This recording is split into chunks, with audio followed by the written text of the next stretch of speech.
On est revenu de vacances après un été pluvieux. Pluvieux. On est pluvieux. On est pluvieux aussi. Moi, d'1 an, j'ai eu ma fête au mois de juin, donc je suis pluvieux. Oui, tu es déjà pluvieux.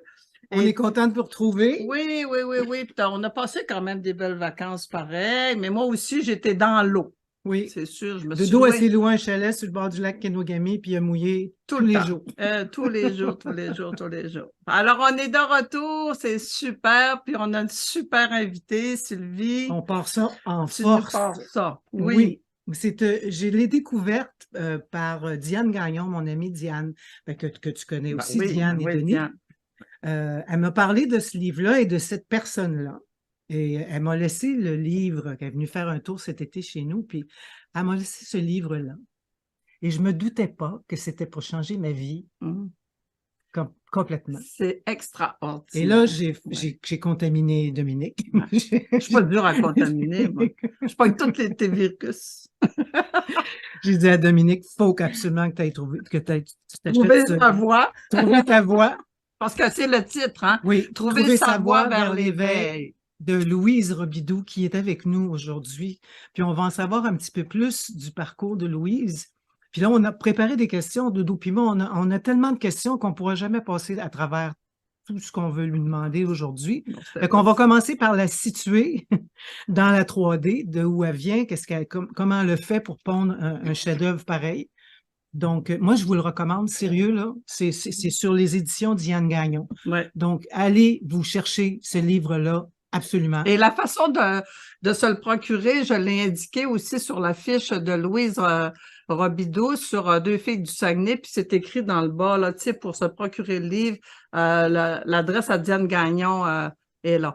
Bonjour, Louise Robidoux. Bonjour, Louise, bienvenue. Bonjour. On parle de toi, mais on dirait que tu es absente, mais tu es en face de nous. Merci, merci d'être là. C'est un beau cadeau que tu nous fais.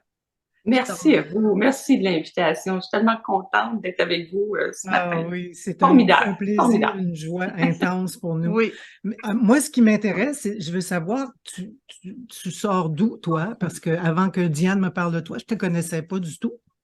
Alors, parle-nous un peu de ton parcours. Oui, ben moi, c'est ça. J'ai fait mon parcours vraiment de façon solitaire, évidemment.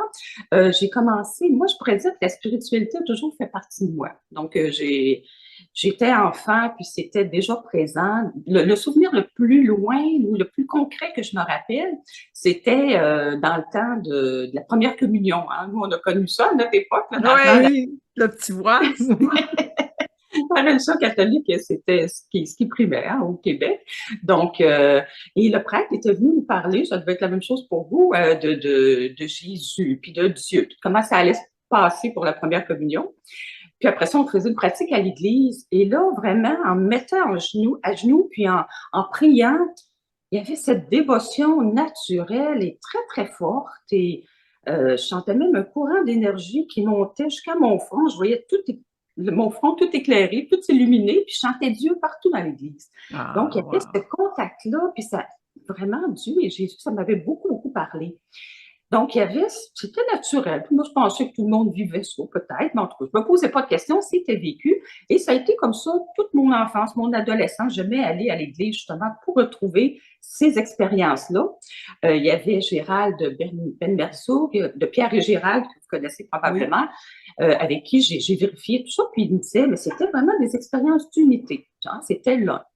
Et puis, c'est ça. Donc, mais je connaissais rien d'autre que la religion catholique. Donc, à 24 ans, je me rappelle, j'étais à une messe en tentant d'écouter les sermons des prêtres, parce que j'avais cette soif-là, finalement, de Dieu. Et puis, j'ai été très, très déçue. Là, je me rendais compte que, bon, les sermons, là, ça avait pas, ça m'amenait pas où je voulais, là. Ça me faisait pas connaître Dieu comme je voulais. Je me rappelle, j'étais rentrée à la maison, puis je me suis assise sur mon lit, puis j'ai dit à Dieu, montre-moi la voie pour te trouver. Parce que ce désir-là était tellement fort. Puis le lendemain, moi, j'étais infirmière pendant 35 ans, c'était ma profession. Au travail, je travaillais de nuit, puis une infirmière qui me dit, moi, je suis les enseignements de Paramahansa Yogananda. Donc, elle me parle de l'autobiographie de Yogi. Et je me procure ce livre-là et mon Dieu, il y a une reconnaissance tout de suite. Là, mon Dieu, la photo même vibrait. Il y a eu un appel très, très fort. Donc, j'ai lu ça. Et puis, à l'époque, ben, c'est sûr qu'on n'avait pas YouTube et tout ça, donc il n'y avait pas les enseignements, eux, qui étaient envoyés aux gens, c'était par la poste. Hein? On était sur oui. terre. Ah oui. Il y avait des leçons. C'est ce que Yogananda avait laissé comme enseignement parce que lui, il est décédé en 1952. Donc, je me suis abonnée à ça. J'ai suivi ça. Ça a duré à peu près une année. Je suis allée 2 fois en Californie pour voir justement où le maître avait vécu parce que lui, il a créé là-bas un mouvement monastique, le Self-Realization Fellowship, donc l'association de la réalisation du soi. Donc, je suis allée voir et vraiment, c'était ce que je cherchais. Là, dans ses paroles, dans tout ce qu'il enseignait, c'était vraiment, là, je trouvais vraiment l'unité avec Dieu. Je trouvais vraiment des choses qui me parlaient beaucoup. Puis lui, c'était beaucoup, beaucoup la dévotion. Donc, moi, j'avais cette dévotion-là naturelle. En tout cas, ça a été vraiment, ça me parlait beaucoup, beaucoup. Et dans les leçons, on apprend la méditation. Puis moi, j'avais bien hâte de faire de la méditation. Ça m'appelait beaucoup. Donc, j'ai appris comme ça la méditation. Puis, il enseignait aussi le Kriya Yoga, qui est un Raja Yoga. Dans le fond, c'est une méthode pour, comment je dirais ça, pour dissoudre le voile, pour se rendre à la réalisation, qui est enseignée par le premier de cette lignée, c'était Babaji, puis il y a 2 autres maîtres, lui, c'était le dernier.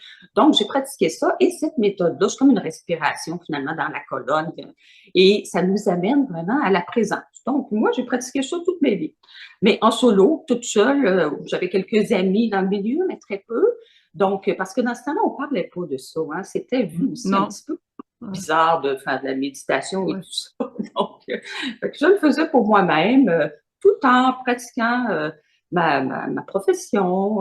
J'ai eu un fils, je me suis mariée. Donc, en vivant ma vie. Et puis, quand j'ai pris ma retraite, ça fait 6 ans, 6, 7 ans, m'est venu vraiment le désir, l'élan de partager mes connaissances puis mon expérience que j'avais accumulée pendant à peu près les 30 ans de mon parcours spirituel. Et c'est sûr que sur ce parcours-là, en 2015, j'ai découvert les enseignements de la non-dualité. Donc, les grands sages comme Ramana Maharshi, Sri Nisargadatta, tout ça. Et ça a vraiment tout changé dans mon parcours. Parce que, oui, avec Yogananda, on apprenait comme à s'unir à Dieu. Donc, moi, je chantais une paix quand je méditais. Puis, je pouvais même voir que j'étais la paix, mais il n'y avait pas quand même cette conscience-là que c'était pas de m'unir à Dieu, c'était de voir que j'étais Dieu. Il y avait ce retournement de la conscience vers ce que l'on est vraiment. C'est une voie très, très directe, la non-dualité. Et ça a été vraiment, là, mon Dieu, là, le feu est devenu encore plus fort. Et là, il fallait que je trouve, là, j'ai compris, moi, ça a été Mooji au début. J'ai écouté toutes ces vidéos, là, parce qu'évidemment, YouTube est quand même une grande aide, hein, une grande aide sur notre chemin. Moi, ça a été vraiment ça. Donc, avec Mooji, là, j'ai compris que j'étais Dieu et que ici, ce qui était à voir, ce qui était à trouver, premièrement, c'était l'éveil, parce que de ça, on n'en parlait pas il y a 30 ans, 20 ans. Et ce qui était à voir, c'est que j'étais cette conscience-là. C'est ce que je suis. Je suis le témoin de mes pensées, je suis le témoin, puis je suis cette conscience-là, finalement. Juste ce qu'on appelle Dieu, je l'appelle plus Dieu aujourd'hui, je l'appelle la conscience. Donc, ça a vraiment tout changé pour moi. Et à partir de là, ben là, ma méditation était vraiment axée là-dessus. Donc, je pratiquais, puis je confirmais en dedans de moi les enseignements que j'entendais de Mooji. Et il y avait aussi ce qui m'appelait beaucoup, c'est que Mooji nous amenait encore plus loin. Et c'était, oui, je suis l'observateur, je suis le témoin, cette présence consciente, mais il y a même qu'est-ce qu'il voit, l'observateur? Lui, c'est sa question piranha. La question là, qui est vraiment, après ça, tu dis comme ça, sa question piranha. Donc, est-ce que l'observateur est observé? Donc, ça, vraiment, là la maquette était très... c'était très fort, puis ça brûlait très, très fort pour savoir. Là, je voulais savoir. Donc, je pratiquais ça. Et puis, en 2017, j'ai fait un atelier avec Odette Vidal. Vous la connaissez, elle est plus en Europe, québécoise. Et à ce moment-là, puis moi, j'étais prête quand je suis arrivée là à tout lâcher dans ce séminaire-là qu'elle faisait. Et dès le début, elle m'a dit, mais Louise, tout est prêt à ouvrir pour toi. Elle m'a regardée, puis oh, ça a tout ouvert, vraiment. Je me suis sentie l'espace, il y avait une ouverture, il y avait de l'amour. Enfin, ce qu'on appelle l'éveil, ces produits-là, en 2017 avec elle. Et ensuite, en 2018, j'ai fait une retraite avec Pierre et Gérald, Pierre Leray-Guillemette, Gérald Bensoud. Et c'est à ce moment-là qu'avec eux, le premier soir, tout est tombé. Ce qu'on appelle la réalisation s'est produite à ce moment-là, au début de la retraite. Et puis, c'est ça. Puis entre les deux, entre l'éveil et la réalisation, ben là, je continue à méditer parce qu'une fois que l'éveil, le premier éveil se produit, ben, c'est pas la fin de la quête, hein? C'est le début du chemin même. C'est l'entrée dans le courant, comme le disent les bouddhistes. Donc, après cette première étape-là, je savais qu'il y en avait une deuxième. Donc, puis moi, méditer, c'était pas un fardeau, hein? C'était vraiment, moi, c'était un bonheur pour moi. Donc, j'ai continué à travailler, puis, ben, c'est ça. Puis, à un moment donné, ben, ce fut la réalisation, ce que j'ai confirmé avec Gérald aussi. J'ai fait des séances Skype ensuite avec Gérald. Et puis, je lui demandais la première question, bon, parce que je savais que j'allais partager. Je voulais être sûre des mots que j'utilisais et tout ça. Et Gérald m'a confirmé le tout. Et c'est ça. Et tout ça fini. Il y a une intégration après l'éveil et aussi la réalisation. Et ça, une fois que c'est vu, mais ensuite de ça, ça s'intègre. Ça devient de plus en plus, on s'établit dans la présence pour l'éveil, puis dans le soi pour la réalisation. Donc, c'est ça. Donc, ça fait maintenant 5-6 ans là, que les deux se sont produits. Et c'est ça, maintenant, ben, il y a cet élan il y a eu cet élan pour écrire le livre, et puis qui est sorti justement à l'été. Et ensuite de ça, ben, maintenant, ça va être des partages. Et de façon très humble, là, juste pour apporter ma contribution à ce monde qui s'éveille finalement. Hein, de plus en plus, oui. Et tu le fais en toute simplicité, Louise. C'est tellement agréable. C'est ce que j'aimerais dire aux gens aussi. Le livre est écrit, vous l'entendez comment elle s'exprime. Alors, le livre est écrit dans des mots aussi simples que ça. C'est vraiment du bonbon lire son livre. Allez-y, procurez-le, procurez-vous-le. Parce que c'est fantastique. On le commence, puis on avance, puis c'est facile à comprendre. C'est très, très facile à comprendre. Peux-tu nous parler de l'éveil? Qu'est-ce que c'est exactement aussi? Qu'est-ce qui s'est passé comme phénomène, un éveil? Qu'est-ce que c'est? Oui. Ben, l'éveil, au fond, chacun va le vivre de façon différente. Hein, il y a autant d'éveil que de personnes. Il y a deux sortes d'éveil. Premièrement, il y a l'éveil qui est progressif. Hein, le chemin va être progressif. Puis il y a l'éveil qui est spontané ou sauvage. Donc, on a entendu parler des gens qui se sont éveillés très, très rapidement, Oui. même des fois qui n'avaient jamais ouvert un livre de spiritualité ou qui n'avaient aucune connaissance. Ça arrive, mais c'est extrêmement rare, mais ça arrive. Puis souvent, c'est assez déstabilisant aussi parce que tout à coup, on part vraiment d'être très, très identifié à notre personnage, puis pouf, tout tombe ou on se rend compte que finalement, il n'y avait pas de personne, en fait, ce qui est l'éveil. Mais la plupart, on va prendre un chemin progressif, donc tranquillement pour vite, on va maturer, l'âme mature, puis à un moment donné, elle arrive parce qu'on va tous finir par s'éveiller.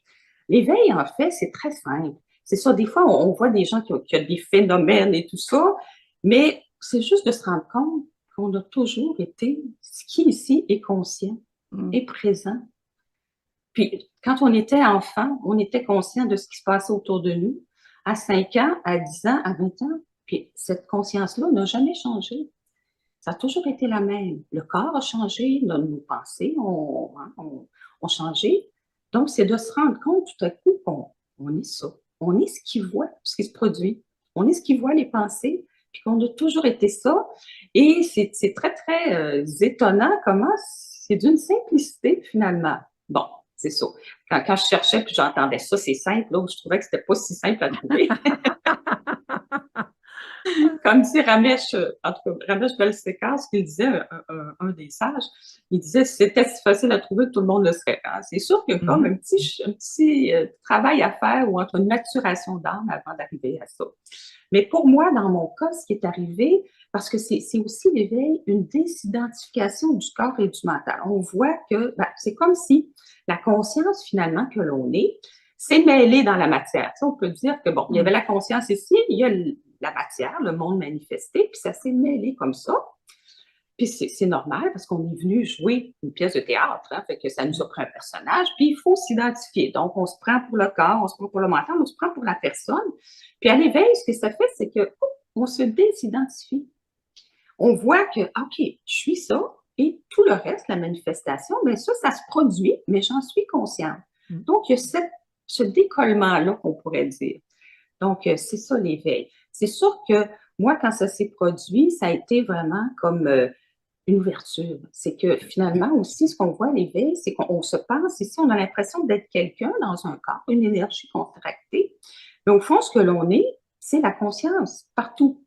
Donc, on se pense un moi séparé, mais il n'y en a pas de séparation en réalité. Il n'y en a jamais eu, mais ça, c'est vu à l'éveil. Donc, moi, quand ça s'est produit, ça a été cette ouverture-là. J'ai vu que j'étais l'espace partout. Je me sentais tellement spacieuse et tout ça. Et puis même quand je marchais, c'était comme l'espace qui marchait, l'espace qui s'assoyait, c'était... Et puis quand je me suis vue dans un miroir, ça a été très étonnant parce que j'ai vu qu'il n'y avait plus personne. Bon, je savais que c'était moi, là, on reste quand même, on sait que c'est notre image et tout ça, mais la personne avait comme disparu. Il n'y avait plus cette identification-là. Et il y avait avec ça un amour infini. D'autres vont ressentir une joie, d'autres... Fait que ça, c'est des phénomènes qui se produisent. Mais c'est pas l'important, ça se produit comme ça, mais l'important, c'est de voir qu'on est ça. Juste se rendre compte, finalement, et ça devient une évidence. Parce qu'il y en a qui vont vivre aussi des aperçus d'éveil, des expériences d'éveil. Moi, j'en ai vécu une, j'en parle dans le livre en 2016, quand j'ai été aspirée à l'intérieur de moi. Mais c'est resté une expérience, parce qu'ici, il y avait toujours quelqu'un qui disait « j'ai vécu ça ». Donc, l'expérience, c'est un peu comme si on est, comme quand on va au cinéma et qu'on est assis dans le siège du spectateur et on voit le film se produire. Et souvent, on oublie qu'on est là assis dans le siège. Hein? On est comme absorbé dans le film, on vit avec les personnages. Et toute notre vie, habituellement, les humains, on la vit dans le film. On ne se rappelle plus qu'on est ici le spectateur. Donc, à l'éveil, ce qui arrive, c'est que, on revient dans le siège, puis on prend conscience qu'on est ça, puis que le film se produit. Il y a le personnage qui joue dans le film parce que le film va continuer. On ne vit pas sur une autre planète après l'éveil. Là, le film continue, mais c'est une sortie du film. Donc, on sait que ça se passe, ça se produit, mais que nous, on n'est pas ça. Donc, on retrouve notre vraie identité. Ce que l'on est derrière le personnage. Tout à fait. Donc, c'est l'ego qui disparaît, c'est le mental qui disparaît. C'est ça que tu dis? Ben, au fond, le mental ne va pas disparaître, dans le fond, parce que les pensées vont continuer à se produire. Sauf qu'on sait que ça apparaît. Hein? Quand on voit des pensées apparaître, c'est un mouvement, puis ça change tout le temps. Hein? Les pensées ne sont jamais les mêmes, tout ça. C'est un peu comme si on regarde des nuages qui passent dans le ciel. Hein? Le ciel est là, puis les nuages passent. Mais les nuages passent, mais le ciel reste toujours le même. Donc, on peut pas... Il n'y a pas... Parce qu'il y en a qui essaient d'arrêter leurs pensées, mais ça ne sert à rien d'arrêter les pensées. C'est impossible d'arrêter les pensées. Exactement. Même en méditant, tu as toujours des pensées qui passent, tu les laisses passer, mais comme les nuages, mais tu ne peux pas te dire à ton mental, je ferme ma clé, puis... Donc, il faut apprendre à vivre avec le mental et avec l'ego en étant éveillé. C'est ça le... Oui. Ben, au fond, l'ego, ce qu'on va voir à l'éveil, parce que l'ego, c'est quoi? L'ego, c'est le personnage. Donc, le personnage, lui, en fait, il n'est pas réel. C'est comme quand on joue, je sais, Sylvie, tu as été actrice, mais quand on joue un personnage, le personnage, c'est pas toi-même. Hein? C'est quelqu'un qui joue le personnage. Donc, mais c'est comme nous, en fait, on vit comme en se prenant toujours pour le personnage. C'est que, mais on est l'acteur. Ouais, c'est quand on joue un rôle, on est l'acteur. Donc, mais c'est comme si on vivait toute notre vie en se prenant pour un personnage qu'on joue, mettons, dans une pièce de théâtre. Puis on ne sortirait jamais du personnage. Donc, l'ego, finalement, il n'est pas réel, c'est un personnage, il est fictif. Et ça, c'est vu à l'éveil que finalement, il n'y a jamais eu de personne. C'est que les choses se produisent d'elles-mêmes, on est la conscience, les choses se produisent, les situations se produisent, les pensées apparaissent, tout apparaît, mais on n'est pas ça. Fait que finalement, il n'y en a jamais eu de personnage ici. Ben, c'était juste une fiction, finalement. Comme à l'écran, comme dans un film, on sait que, bon, Leonardo DiCaprio joue un rôle, ben, il n'est pas le rôle, il est Comme un hologramme, hein? Oui, oui, oui, oui, on peut vraiment faire cette comparaison-là. Dans le fond, il y a la conscience et oui, ça pourrait être un hologramme, exactement, ou un mirage, hein? Mm. Donc, c'est ça apparaît, mais c'est de voir que nous, ici, ce que l'on est, c'est cette conscience-là. Puis, quand on voit ça aussi, c'est l'amour parce qu'on voit que c'est la même conscience qui joue tous les rôles de tous les humains. C'est elle qui joue, tu sais, l'acteur, c'est la conscience. Donc, c'est pour ça qu'on dit que nous sommes vécus. On n'est pas le personnage. C'est ça, l'ego comme tel, lui, il est fabriqué par nos pensées qui vont croire toute une histoire. Hein? Il y a 95% de nos pensées qui vont créer le personnage. Puis nous, on y croit. Mais c'est normal parce qu'on a été conditionnés à ça hein, depuis qu'on est enfant. On croit ça. Donc, on croit nos pensées et c'est ça l'ego. Et on va voir qu'à l'éveil, on va dire que l'ego tombe, mais c'est qu'en fait, il va être vu qu'il n'y en a jamais eu. C'est juste un personnage qui apparaît. Il y a un personnage qui apparaît dans le film, mais c'est pas ce que l'on est. Donc, c'est pas notre identité, puis c'est juste une fiction. Vraiment comme dans un film, le personnage. Mais pour venir, c'est ça, pour venir jouer dans le rôle sur ce plan, la conscience, elle a besoin d'un corps, elle a besoin des pensées, d'un mental, elle a besoin d'un personnage. Mais elle va en avoir besoin jusqu'à temps qu'elle n'en ait plus besoin. Justement, qu'elle se rende compte que, ah, OK, c'était juste un personnage. C'est ça. Je ne sais pas si c'est clair. Là, oui, oui. Oui. Mais l'ego, il veut pas mourir, lui. L'ego, il aime ça, jouer des personnages. Là. C'est ça, sa raison de vivre. Là. Ah, C'est pas évident de lui dire, regarde, là, gars, c'est correct, tout va bien. Il veut pas qu'on s'éveille, lui, là. Il veut pas, puis il va même se débattre comme un diable dans l'eau bénite, là. Oui, oui, il va tout faire, parce que lui, dès qu'on voit qu'il n'existe pas, c'est sa mort, là. C'est ça, la mort de l'ego. Il veut pas mourir. Il veut pas mourir. Fait que c'est sûr que, mais graduellement, le mental, l'ego, ça n'a vraiment jamais existé, mais le mental, il va se faire à cette idée-là. Donc, plus on s'ouvre, puis plus il y a des compréhensions, le mental, il va finir lui-même un jour par abdiquer, puis se fondre dans le cœur, parce qu'il va dire, au fur et à mesure, il va dire, ben, ouais, mais on est quand même bien, là. Parce que dans le fond, le bonheur qu'on cherche à l'extérieur, c'est ici, puis ça, c'est la paix, le bonheur qu'on cherche depuis toujours, que l'on est. Fait que plus on ramène le mental, puis plus il comprend, puis on va avoir besoin aussi de l'ego mental qui va nous amener jusqu'au bord du précipice, finalement. On en a besoin de l'ego mental pour nous amener là. Le mental, il va finir par comprendre tranquillement. Puis après ça, c'est ça, là, l'ego va mourir. Ça va être la mort de l'ego. Il va être juste vu qu'il n'y a jamais eu d'existence véritable, là, c'est un personnage.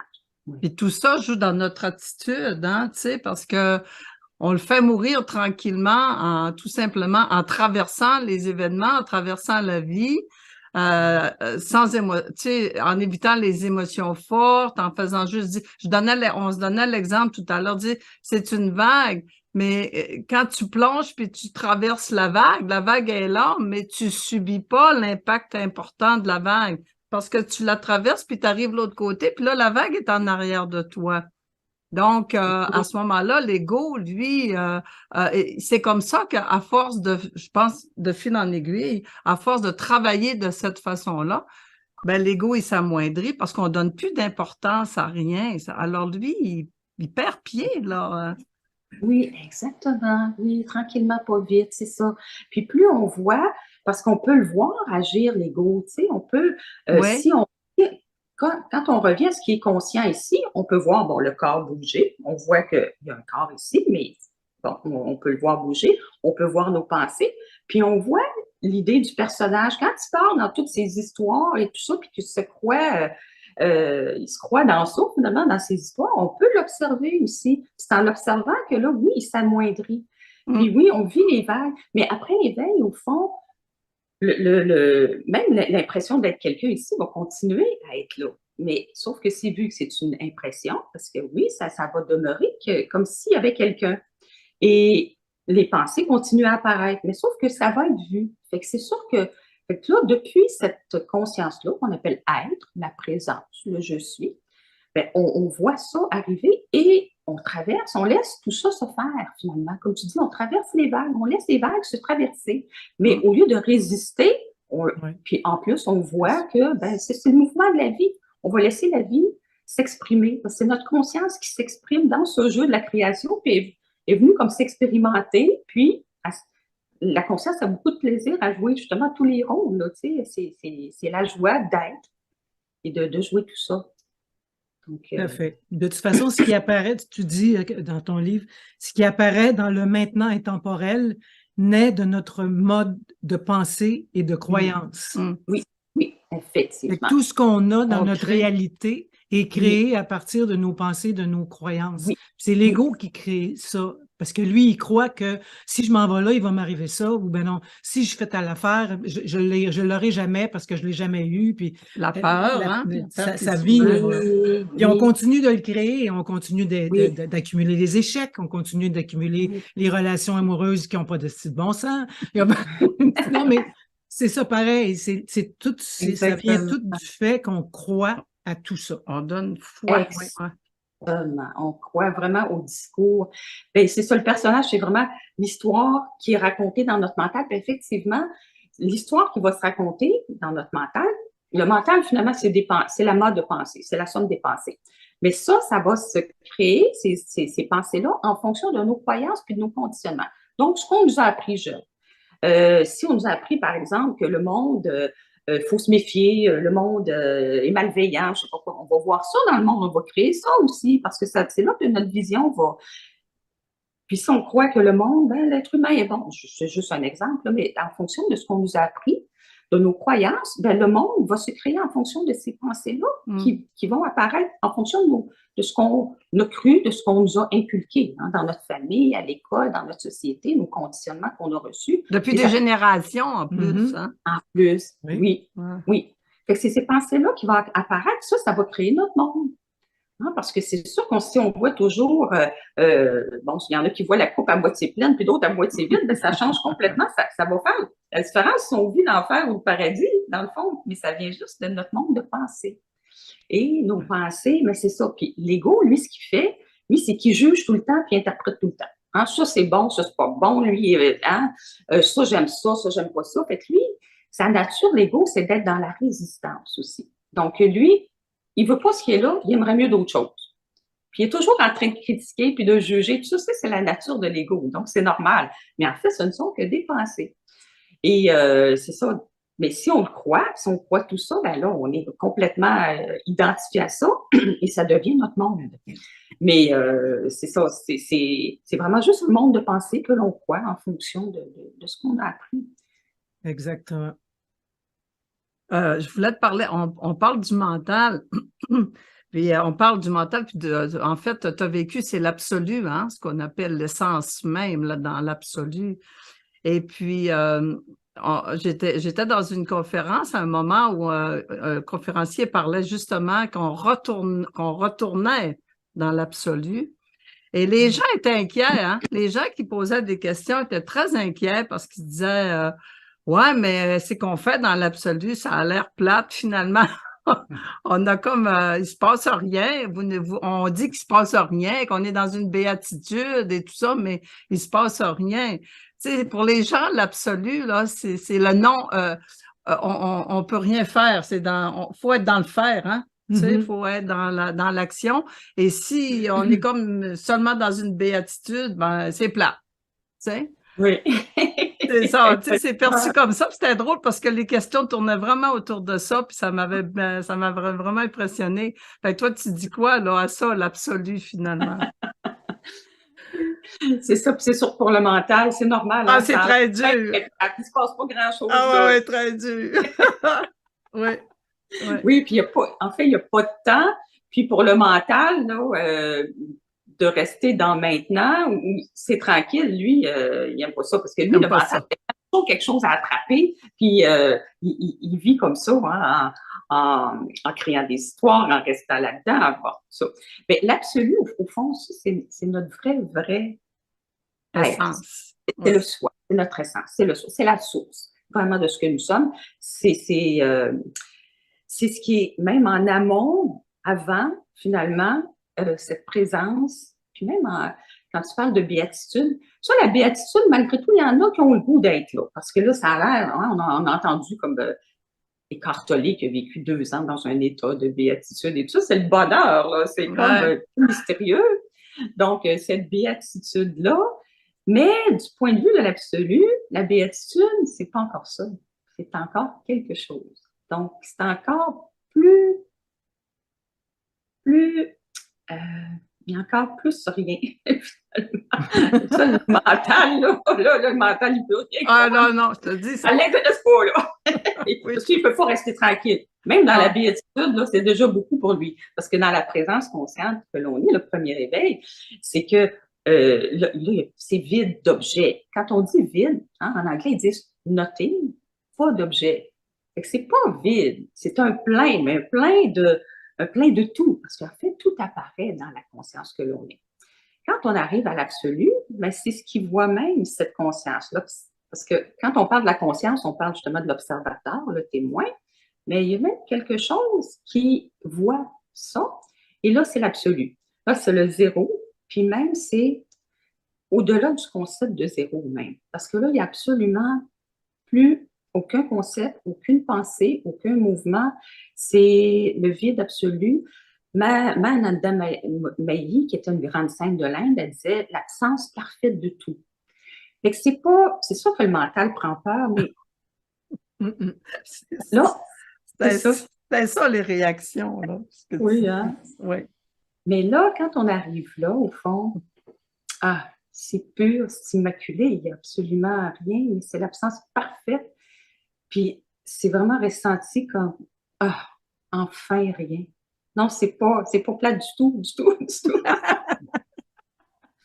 Sauf qu'il n'y a plus de jeu, là, Mais ici, dans le corps, là, il y a un sourire, c'est ça. C'est tellement... C'est une merveille. Fait que non, il ne faut pas avoir peur de l'absolu. Moi, quand j'ai eu cette plongée dans la conscience, j'ai vu au bout quelque chose que je dis dans le livre qui est pas de ce monde. J'avais vraiment, mon regard était vraiment sur ce que je voyais, mais là, c'était clair que c'était pas de ce monde, c'est quelque chose qui n'existe pas, parce que si ça existe, ça devient un objet. Il n'y a pas d'objet, là. Mais en dedans, ça fait comme, ça, je le mets pas dans le livre, mais ça fait comme, oh mon Dieu, il n'y a rien à craindre. Ce que l'on est, là, le soi absolu, il n'y a rien, là. Ça se connaît. Ça connaît tout. Ça connaît justement la conscience, la présence. Ça connaît la manifestation. Et c'est d'une grandeur et d'une beauté inimaginable. Il ne faut pas avoir peur de ça. Mais c'est sûr que là, le mental, lui, il va disparaître complètement, tout ça. Mais c'est ce que l'on est qui est inimaginable, qu'on ne peut pas mettre de mots. Quand on arrive là, quand on se place là, on ne peut pas mettre de mots parce que c'est avant tout. C'est avant même cette présence-là, c'est avant même ce qu'on voit dans l'éveil. Là, il n'y a plus. En fait, ce qui arrive, c'est que là, il n'y a plus d'observateur, il n'y a plus d'observé, il n'y a que le soi, et tout est cela. Donc, tout ce qui apparaît, c'est nous-mêmes en tant que le soi. Et on voit que c'est une apparence, on voit que c'est un mirage, comme tu disais tantôt, un hologramme, on peut le voir comme ça, de nous-mêmes, mais c'est nous-mêmes. Fait que là, il n'y a plus de deux. Hein? La non-dualité, c'est pas de deux. Donc là, c'est vraiment, il n'y a pas l'absolu puis la manifestation qui apparaît. Non, c'est comme ça. On est la même chose. Donc, c'est soi. Puis mais là, c'est merveilleux parce qu'il n'y a rien, puis il y a tout ça qui apparaît. C'est extraordinaire, là.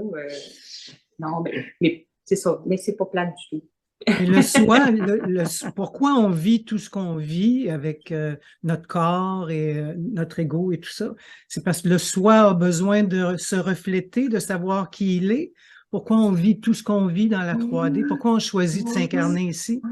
Mais pourquoi toute cette création? C'est que le soi ne peut pas se voir lui-même parce qu'il est partout. Si je prends le livre ici, hein, c'est comme, le livre, il ne peut pas se voir lui-même parce qu'il est partout. Ce carton-là. Fait que il est partout.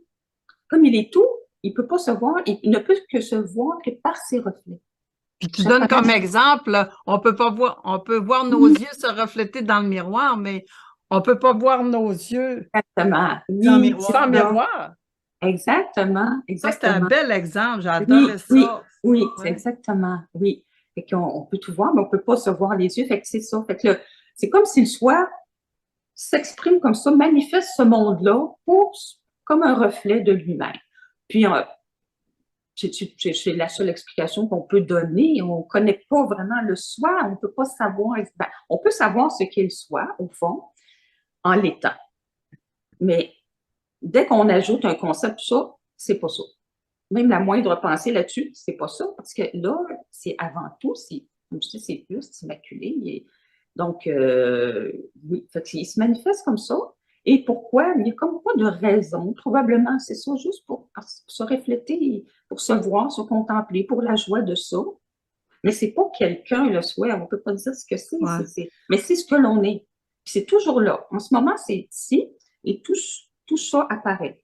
Il y a la conscience qui apparaît en premier, puis la manifestation. Donc, il n'y a pas vraiment de but non plus à cette vie-ci. Une fois qu'il s'est vu, est-ce qu'il revient? Est-ce que c'est fini les réincarnations? Est-ce qu'on a fini notre travail ici puis on s'en va? Oui. Ben, il y a plusieurs possibilités. On peut ne jamais revenir, rester juste dans le soi. Et tout ça va être vu comme se manifestant. Et où on peut revenir pour aider dans le monde. Mais une fois que c'est vu, c'est comme si on avait vu comme l'envers du décor, hein, ce qu'il y a en arrière du décor. Fait que, Oui. tout ça, c'est vraiment des apparences, c'est vraiment... Donc, on n'a plus besoin de revenir une fois qu'on sait ce que l'on est. Ramana Maharshi, lui, ses disciples, là, il ne voulait pas qu'ils partent, qu'ils décèdent et tout ça. Puis il disait, de toute façon, je ne partirai pas. Où est-ce que vous voulez que j'aille? Parce qu'il savait qu'il était le soi qui ne bouge pas, qui ne change pas, qui est immuable, qui est toujours là. Donc, après, il n'y a plus besoin de venir se manifester une fois que... Mais ça peut se faire aussi, là. Ça peut être décidé ou Gérald disait, là, moi j'ai moins exploré ce domaine-là, mais il disait qu'on peut revenir sous forme de planète, ou on peut revenir, hein, mais finalement, une fois que c'est vu, c'est vraiment, c'est plus nécessaire. Non. La roue des incarnations, c'est ça. C'est que ça devient aussi, ça fait partie du film. Mm-hmm. Bon. Fait que c'est pas réel non plus, ça n'a pas de nature réelle, c'est une apparence. Oui, c'est vraiment. Puis c'est ça. Puis quand on dit les apparences, ben, on sait que les physiciens ont trouvé que toute matière est complètement faite de vide. Hein? Oui, Hein? exactement. C'est du vide. Ouais. Maintenant, les physiciens, tout ça, ils sont capables d'amener la théorie aussi vraiment scientifique là-dessus. Donc, il n'y a que du vide. Mais quand même, ça apparaît. Puis après l'éveil, tout ça, la réalisation, le monde continue à apparaître dense, là. Mais on le sait, on voit que c'est vide. C'est vide, puis c'est une apparence. Ouais, c'est vraiment ça. Absolument. Puis je pense qu'un des buts aussi, c'est comme d'atteindre le libéré vivant.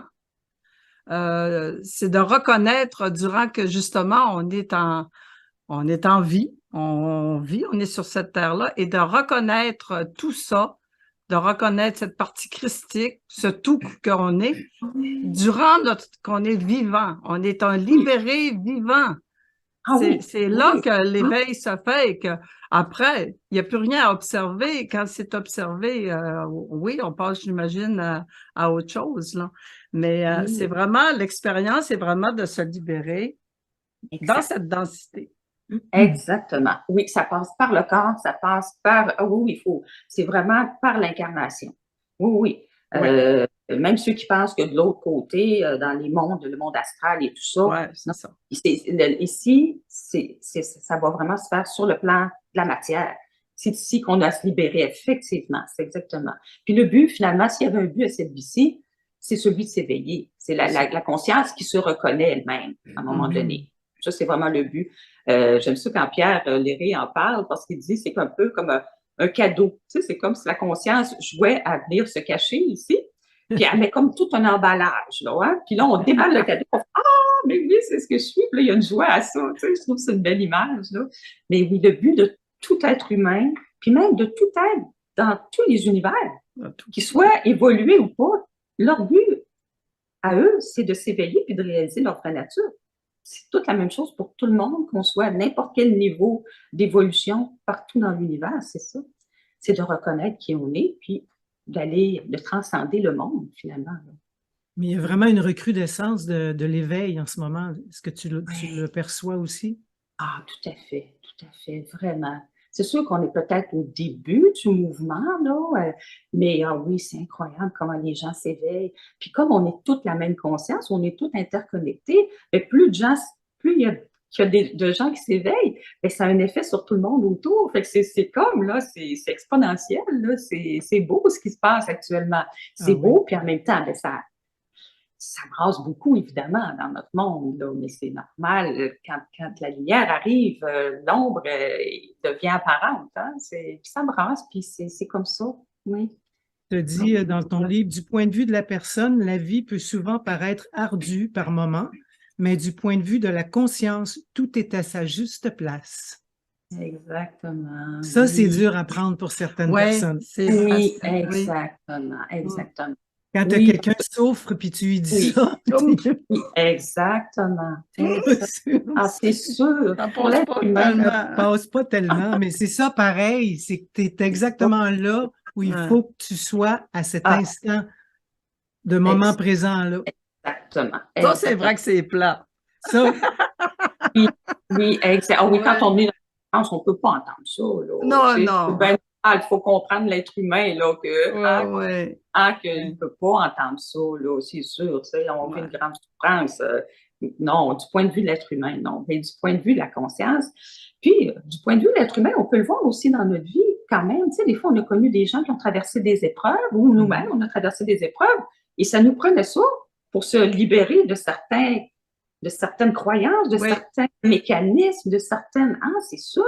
Fait qu'on voit que, bon, la souffrance est nécessaire, elle est inévitable sur le chemin d'un être humain. C'est ce qui nous fait grandir, ce qui nous fait être plus dans la compassion, dans la compréhension. Tant qu'on n'a pas vécu une situation, on ne sait pas ce que c'est. Enfin, la vie, mais c'est vraiment... C'est parfait à la virgule près. C'est ah oui, vrai. vraiment. C'est vraiment, là.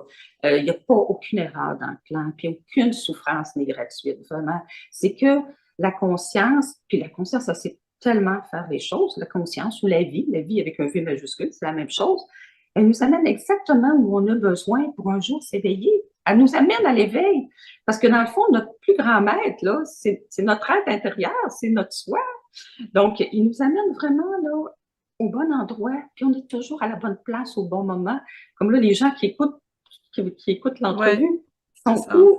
Ils sont à écouter ça. Il n'y a pas de... Parce que la conscience nous vit. On pense qu'il y a un personnage ici qui vit, mais on est vécu par la conscience. Donc, la conscience, elle nous amène toujours à la bonne place au bon moment. Puis souvent, ce qui est le problème aussi, c'est que nous, notre vision comme être humain est très, très étroite.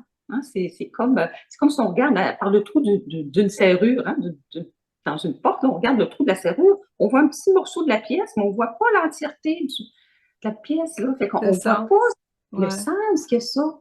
Mais Ouais. il y a toujours un sens dans le non-sens. Il y a toujours, il n'y a rien qui est vécu pour rien.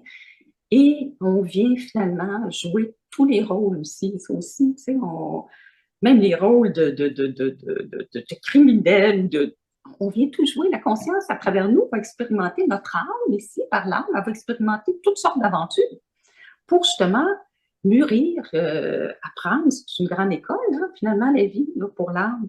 Puis jusqu'à temps qu'un jour, ben, le fruit est mûr, puis il tombe, comme disent les sages. Donc là, c'est l'éveil, puis on revient à ce que l'on est, que l'on a toujours été, mais on se rappelle de ça.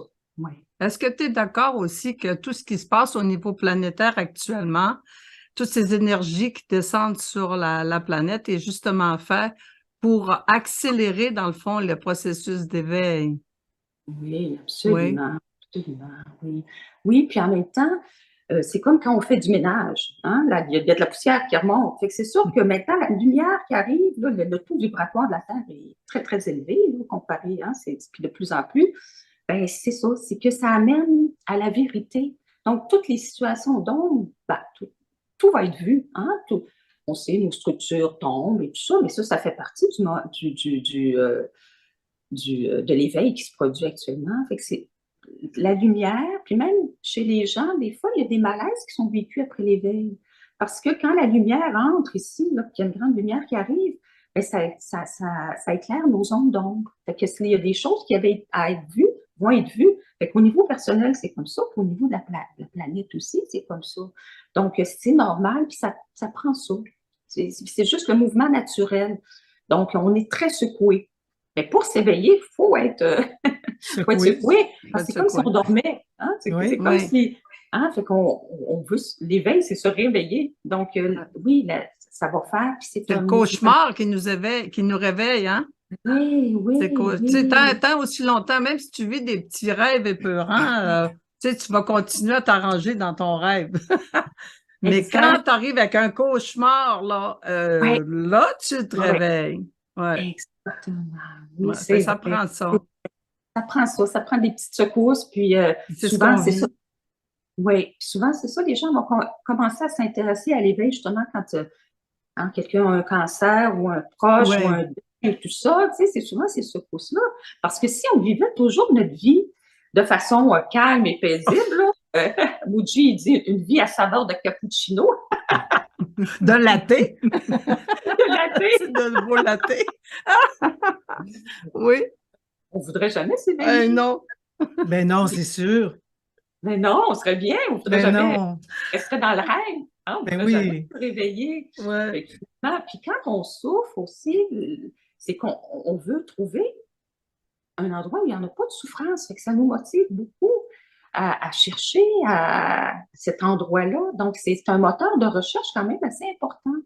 Même dans notre vie personnelle, de vouloir aller mieux, hein, de la thérapie, tout ça, dans la vie du personnage. Là. Fait que cette souffrance-là aussi, elle nous aide à chercher autre chose, à vouloir cet endroit-là où il n'y en a pas de souffrance. Puis ça existe, heureusement, c'est la bonne nouvelle, c'est que ça existe, mais ça existe en soi, pas à l'extérieur. Ouais. Quand la peur et la souffrance s'emparent de nous, là, comment on peut, moi je sais quoi faire, là, mais c'est pour nos auditeurs, comment on peut calmer le mental? Tu sais, quand on est dans une peur intense ou une souffrance, qu'est-ce qu'on peut faire pour calmer? Y a-t-il une petite solution à nous donner? Oui, oui. Ben, en fait, la souffrance comme telle, c'est le mental aussi qui l'étiquette souffrance. Mais il y en a de la souffrance. Ça va apparaître même après l'éveil. Il va y avoir des choses qui vont remonter, ou on perd quelqu'un, ou notre enfant va pas bien. Il va y avoir de la souffrance qui va apparaître dans le film, là. Mais c'est de voir un petit peu c'est quoi la souffrance. La souffrance, au fond, j'ai des sensations dans le corps, tout ça, puis le corps exprime beaucoup la souffrance. Hein, puis c'est une façon de la libérer, c'est de ne pas la refuser. Parce que dans le fond, la souffrance aussi, elle est beaucoup, beaucoup accentuée par notre refus. On n'en veut pas de ce qui est là. On résiste. Et c'est ça vraiment qui est le pire dans la souffrance. Et ce qu'on voit aussi dans la souffrance, c'est que le mental, il se fait beaucoup aller. Hein? C'est comme le film est là, puis là, il y a les sous-titres en bas, le mental qui dit « j'aime pas ça, ça devrait être autrement, non, non, je me sens pas bien. » C'est de voir que ça, c'est des pensées, puis nos pensées, il n'y a pas une pensée qui demande à être crue ou à être suivie. Mais des fois, dans les tsunamis d'émotions, on a de la misère à ne pas les suivre, là, mais on peut les mettre de côté. Les pensées ne nous appartiennent pas, hein, elles ne font qu'apparaître. C'est parce qu'on les saisit, on les attrape. Si on n'y va pas, on ne suit pas les sous-titres, mais on laisse la souffrance se vivre dans nous. S'il y a une colère, on la laisse passer. C'est sûr que si on peut l'observer, c'est encore mieux. Puis, si on n'arrive pas à faire ça, moi, la façon qui m'a toujours aidé, c'est de faire de l'unité avec. Acceptez-la. Elle vous tuera pas, la souffrance. Tu sais, quand on était enfant, il y a des souffrances qu'on n'aurait pas pu subir ou ressentir parce qu'on serait mort. Mais quand on est adulte, ressentez-la, la souffrance, ça ne vous tuera pas. Acceptez-la. Muji, puis d'autres aussi disent, même la peur, accueillez-la. Dites-lui, viens ici que je te goûte, goûtez-la. Puis allez voir dans le corps où elle se situe. C'est des sensations, c'est des contractions. C'est sûr que le mental, il dit, oh mon Dieu, ça va me détruire ou c'est trop fort. Mais c'est juste des pensées. Allez-y dans la sensation, puis restez avec. Parce que tant qu'elle ne sera pas ressentie, qu'elle ne sera pas, on ne la laissera pas nous traverser, reconnue, elle va se présenter encore. Elle va revenir. Elle va revenir. Tu sais, c'est sûr qu'on peut, comment je dirais ça, changer notre idée en faisant d'autres choses, tout ça. C'est souvent ce qu'on fait. On va aller ailleurs. On peut l'étouffer. On Oui. peut l'étouffer par plein c'est ça, d'activités autour pour essayer Oui. d'éteindre ça. Oui, oui. Mais c'est pas vu. Non, c'est pas vu, puis C'est pas vu. ressenti. C'est en la ressentant. Puis au fond, quand elle se présente, ces émotions-là, tout ça, ben, c'est comme un cadeau de la vie. Parce que c'est souvent des choses, justement, ça vient beaucoup de l'enfance, qu'on a refoulées, qu'on a réprimées parce que c'était trop fort pour nous. Mais là, c'est le moment, elle veut être libérée, cette émotion-là.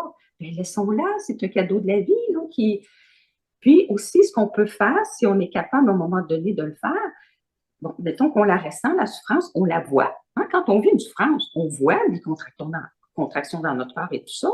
On peut se demander, ce qui voit la souffrance, est-ce que ça souffre? Non. C'est non. Non, hein, c'est ça. Totalement. Et là, c'est ça la voie de la non-souffrance. Mais depuis cette partie-là, on peut l'accueillir, l'enfant blessé. C'est ça, accueillir. L'accueil véritable, il se fait depuis la présence que l'on est, depuis la conscience. Donc, si je me place là, ça, puis si on se place là, si on veut voir si on est au bon endroit, c'est de voir que ça, c'est tranquille, puis que ça, justement, ça ne souffre pas. Parce que ce que l'on est toujours, ne souffre jamais, n'est que le témoin, mais c'est l'amour aussi.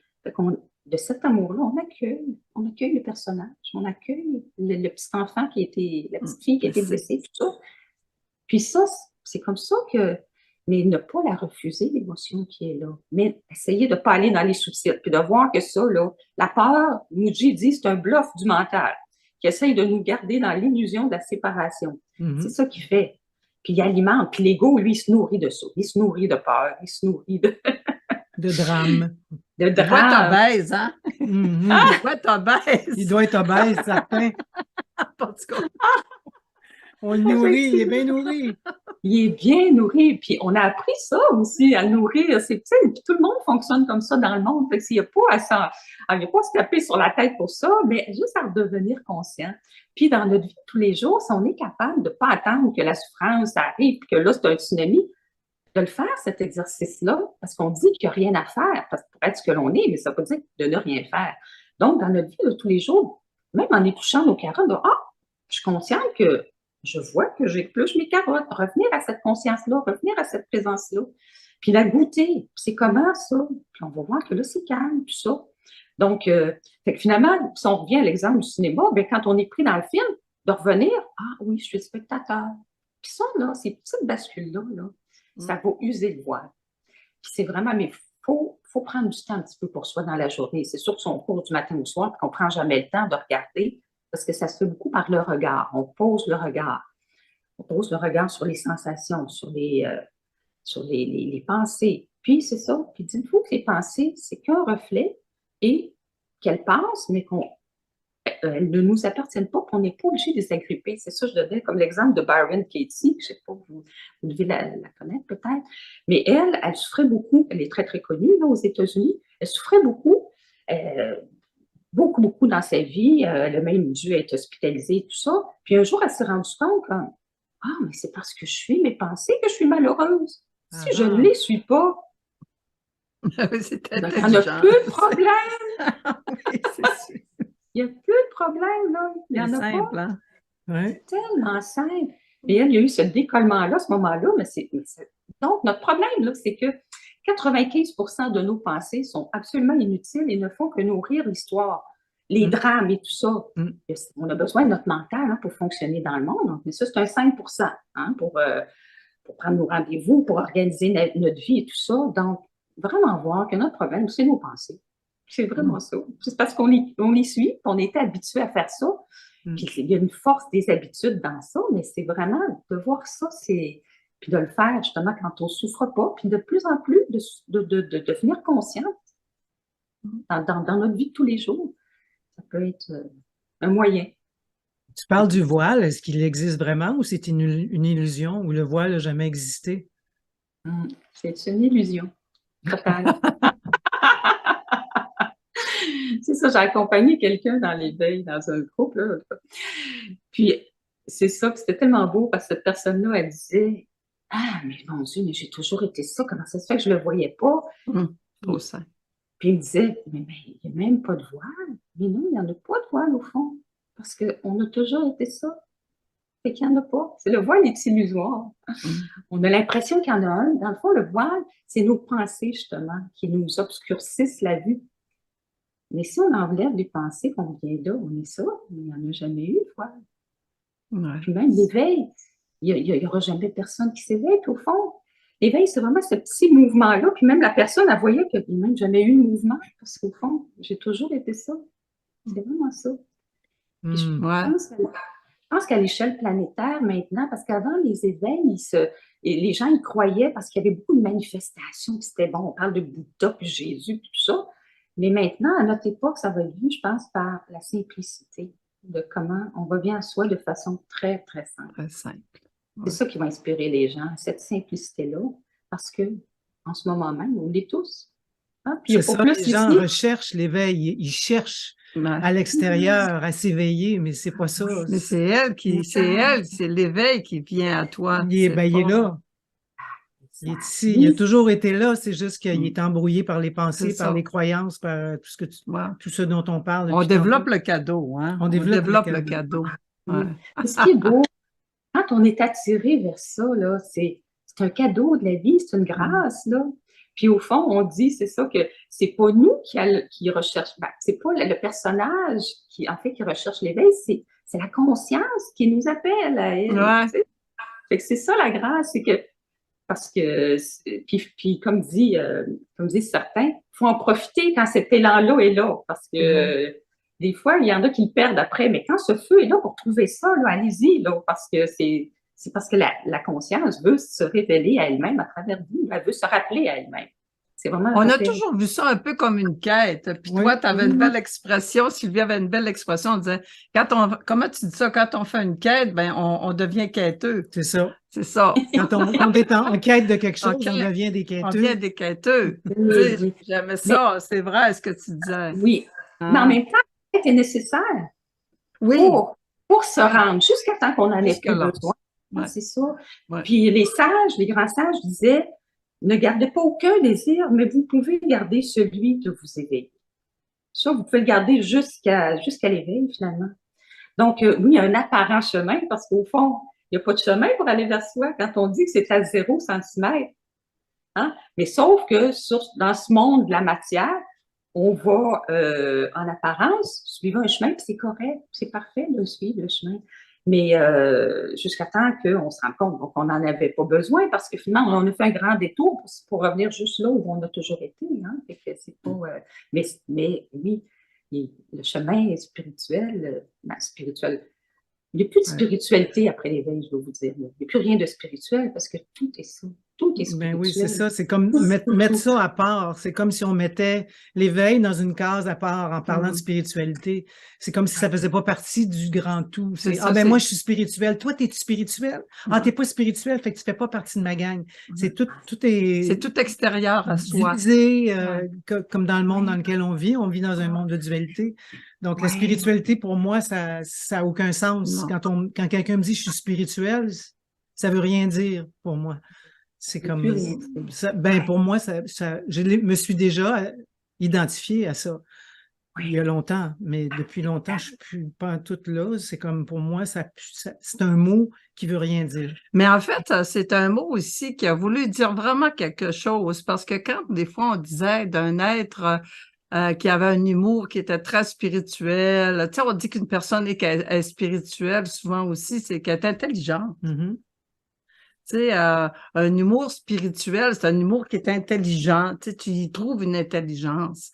Ça fait que, en fait, c'est une intelligence aussi, cet absolu-là. C'est intelligent. Ben oui. Tu sais, dans ce sens-là, oui, ça s'intègre bien. Ça revient à l'esprit. Ça revient à l'esprit. L'esprit saint exactement, qui est nous, en fin de compte. Oui, l'esprit saint, ça serait le soi, l'absolu. C'est exactement ça. C'est ça. Oui, oui, parce qu'on peut s'identifier à un personnage spirituel aussi. C'est un piège, ça aussi. Hein? Oui. Puis même après l'éveil, et même après la réalisation, mais surtout après le premier réveil, il y en a qui se font rattraper par l'ego. Hein, Ah bon? Oui, oui. Puis même après la réalisation, il y a un grand sage là, que j'aime beaucoup, Papaji, qui est décédé, tout ça, mais qui disait, même lui-même, qui avait une profonde, profonde réalisation, il disait, je dois rester vigilant jusqu'à mon dernier souffle. Eh, mon Dieu, ouais. Fait que, mais, fait que c'est ça, on peut être rattrapé puis avoir un Ouais. ego spirituel, parce que l'ego spirituel, ça peut être fort, mais c'est une autre identification. C'est ça l'affaire. Puis au fond, même le pire des meurtriers, c'est la conscience qui joue le rôle de tout ça. Tout est spirituel. Tout. C'est pour ça qu'il n'y a plus de concept de spiritualité après. Ouais. Parce que tout ce qui apparaît dans l'instant, c'est le soi qui s'exprime. Tout est cela. Donc, tout est cela. La conscience est partout. Tout n'est qu'amour, tout n'est que lumière, tout est spirituel, On finalement. n'est qu'un. Oui, c'est ça. Oui, L'unité.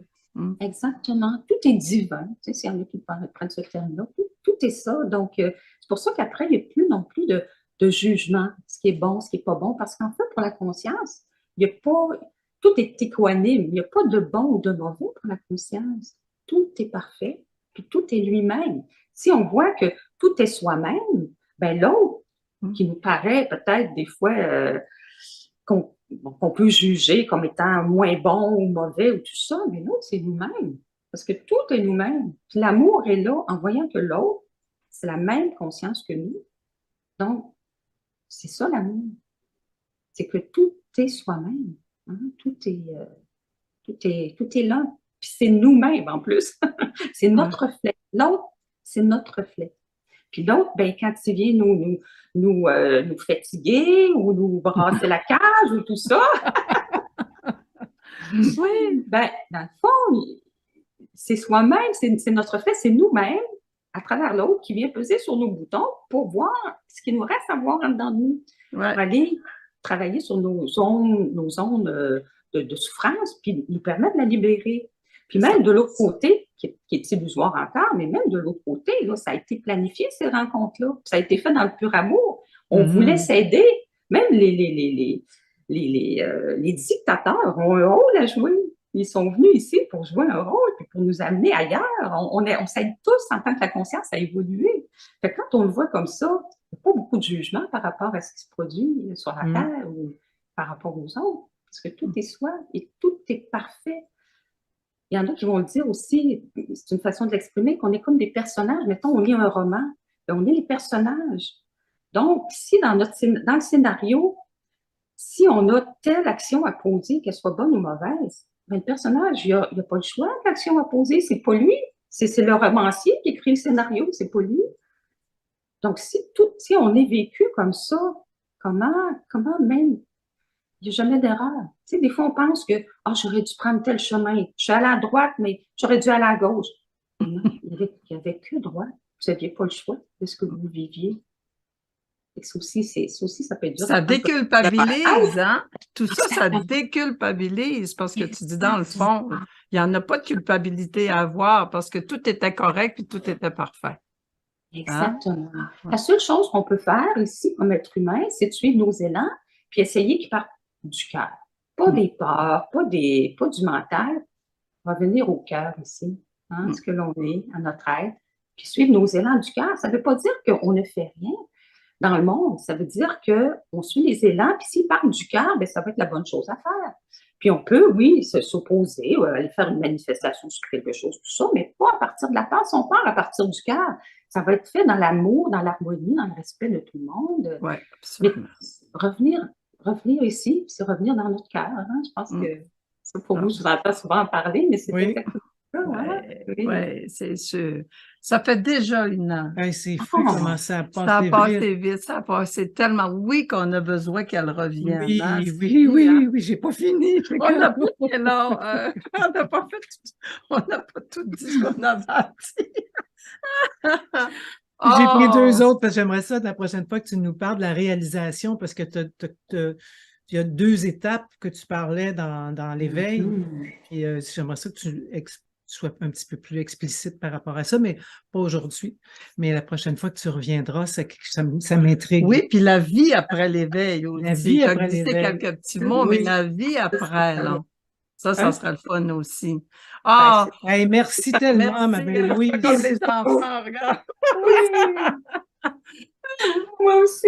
Ah, Merci, Louise. Merci. Écoute, on part avec un spring Ah, mais pour la hein. journée. C'est super, c'est le fun. Merci à nos auditeurs, merci de nous suivre, tout le monde.